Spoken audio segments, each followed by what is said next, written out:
नमस्कार। Daily current affairs में आपका स्वागत है। 3 और 4 जनवरी के कुछ प्रमुख करंट अफेयर्स को हम लोग देखते हैं। सबसे पहले भारतीय पुस्तकालय कांग्रेस का हाल ही में केरल के मुख्यमंत्री पी विजयन ने केरल के कन्नूर में इसका उद्घाटन किया है। भारतीय पुस्तकालय कांग्रेस का। अगला है केंद्रीय जासूस प्रशिक्षण संस्थान। देखिए, केंद्रीय जासूस प्रशिक्षण संस्थान की स्थापना करने का मुख्य उद्देश्य डिप्टी एसएसपी रैंक तक के पुलिस कर्मियों को प्रशिक्षण प्रदान करना है। ये हाल ही में चर्चा में क्यों है? क्योंकि केंद्रीय जासूस प्रशिक्षण संस्थान टाइप का भारत का छठा संस्थान हाल ही में कर्नाटक के देवनहल्ली में स्थापित करने का फैसला लिया गया है और इसकी आधारशिला रखी गई है। ये भारत में इस प्रकार का ये छठा संस्थान होगा। पहले संस्थान की स्थापना 1958 में कलकत्ता में, जिसको हम लोग वर्तमान में कोलकाता के नाम से जानते हैं, उसमें हुई थी। ठीक है, तो ये भारत का छठा संस्थान होगा, केंद्रीय जासूस प्रशिक्षण संस्थान, कर्नाटक के देवनहल्ली में, ये याद रखिएगा। अगला क्रोएशिया। हाल ही में चर्चा में रहा क्रोएशिया। वो क्यों? क्योंकि ये यूरो जोन में शामिल होने वाला 20वां देश बना। यूरो जोन में, यानी इसने अपनी मुद्रा को यूरो जो कि यूरोपियन संघ की मुद्रा है, उसको ये अपनाने वाला 20वां देश बना। और इसके साथ ही साथ ये शेंगेन क्षेत्र, एक शेंगेन रीजन है जो कि यूरोप का वीज़ा मुक्त क्षेत्र है, पासपोर्ट मुक्त या वीज़ा मुक्त क्षेत्र है, उसमें भी ये शामिल हो गया। देखिए, ये पहले ही शेंगेन क्षेत्र में शामिल था, लेकिन चूंकि ये यूरो जोन में नहीं शामिल था, इसलिए वो उसके जो पूरे नियम को ये फॉलो नहीं करता था। अब ये यूरो जोन में शामिल होने के साथ साथ ही शेंगेन क्षेत्र में भी शामिल हो गया।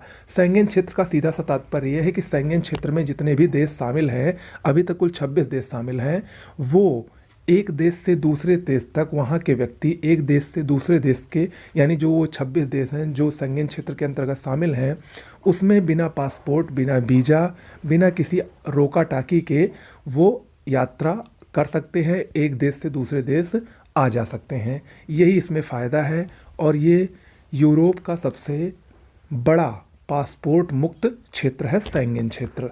ठीक है, यूपीएससी में इस तरह के क्वेश्चन पूछे जा सकते हैं, लेकिन यूपीपीएससी भी पूछ सकता है, तो इसीलिए आप लोग इसको इग्नोर मत करिएगा। ठीक है। अगला, एलन मस्क। ये टेस्ला के सीईओ हैं। कुछ समय पहले तक ये विश्व के सबसे अमीर व्यक्ति थे, लेकिन इनकी संपत्ति बहुत तेज़ी से गिर रही है और संपत्ति गिरने में भी इन्होंने रिकॉर्ड बना दिया है। 200 अरब डॉलर की संपत्ति गंवाने वाले ये दुनिया के पहले व्यक्ति बने हैं। अगर वर्तमान में इनकी संपत्ति को देखा जाए तो कुल 137 अरब डॉलर है, जबकि ठीक एक साल पहले लगभग नवंबर 2021 में 340 अरब डॉलर के साथ ये दुनिया के सबसे अमीर व्यक्ति थे, पूरे विश्व में प्रथम स्थान पर थे। लेकिन इनकी संपत्ति तेज़ी से गिर रही है और उसके गिरने का सबसे प्रमुख कारण जो माना जा रहा है, जो इनकी प्रमुख इलेक्ट्रिक वाहन निर्माता कंपनी टेस्ला है, उसके शेयर तेज़ी से गिर रहे हैं, जिसकी वजह से इनको काफ़ी ज़्यादा नुकसान हो रहा है और इनकी संपत्ति तेज़ी से गिर रही है। ओके। अगला, कौस्तव चटर्जी ये भारत के 78वें ग्रैंड मास्टर बने हैं। शतरंज यानी चेस खिलाड़ी हैं। जो चेस के खिलाड़ी होते हैं उनको शतरंज संघ द्वारा एक उपाधि दी जाती है जिसको ग्रैंड मास्टर कहा जाता है। तो वो उपाधि पश्चिम बंगाल के रहने वाले भारत के 19 वर्षीय कौस्तव चटर्जी ने हासिल की है और वो ये उपाधि हासिल करने वाले 78वें ग्रैंड मास्टर हैं। ओके, चलिए अगला, कोलकाता हाल ही में चर्चा में रहा क्योंकि कोलकाता में भारत की पहली अंडर वाटर मेट्रो सेवा का निर्माण हो रहा है। यानी कोलकाता के हुगली नदी में भारत की पहली अंडर वाटर यानी पानी के नीचे मेट्रो सेवा शुरू होगी। और अगर आप लोगों को याद होगा, आप लोगों ने पढ़ा भी होगा कि भारत की पहली मेट्रो भी कोलकाता में ही चलाई गई थी 1984 में, जब दमदम से टालीगंज के बीच में ये मेट्रो का परिचालन शुरू हुआ था 1984 में, तो वो भारत की पहली मेट्रो थी।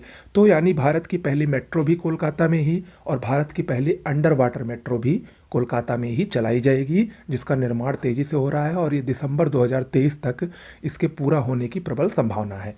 ओके।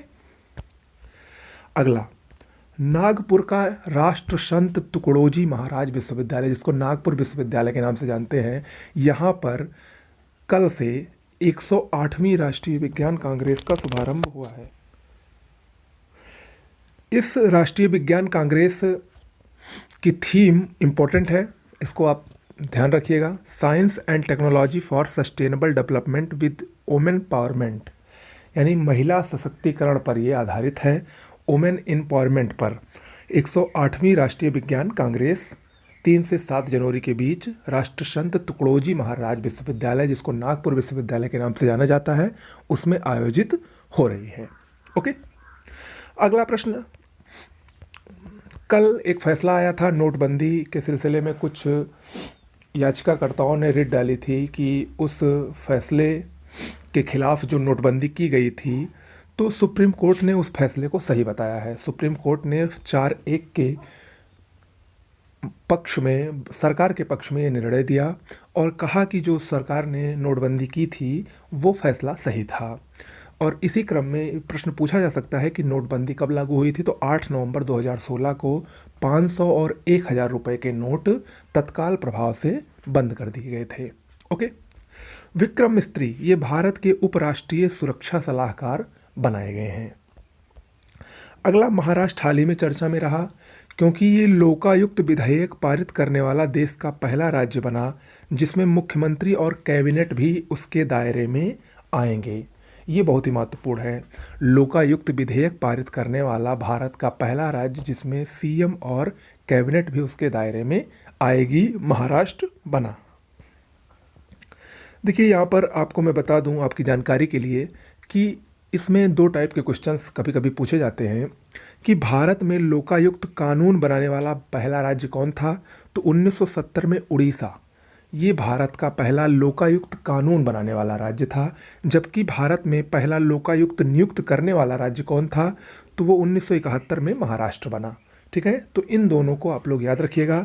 साथ ही साथ लोकायुक्त विधेयक पारित करने वाला देश का पहला राज्य जिसमें मुख्यमंत्री और कैबिनेट भी उस लोकायुक्त के दायरे में आएंगे, तो वो था महाराष्ट्र। ठीक है, तो आज के प्रमुख करंट अफेयर्स में इतना ही। धीरे धीरे आपको हमारे चैनल पर जीएस के कुछ महत्वपूर्ण टॉपिक्स बहुत कुछ लेकर आ रहे हैं आप लोगों के लिए। बस आप लोग सिर्फ चैनल को सब्सक्राइब कर लीजिए, ज़्यादा से ज़्यादा शेयर करिए और वीडियो अच्छी लगे हो तो लाइक करिए। बाकी आपको अगर कोई भी प्रॉब्लम हो तो आप लोग कमेंट बॉक्स में कमेंट करके पूछ सकते हैं या कुछ सुझाव देना हो तो वो भी दे सकते हैं। नमस्कार।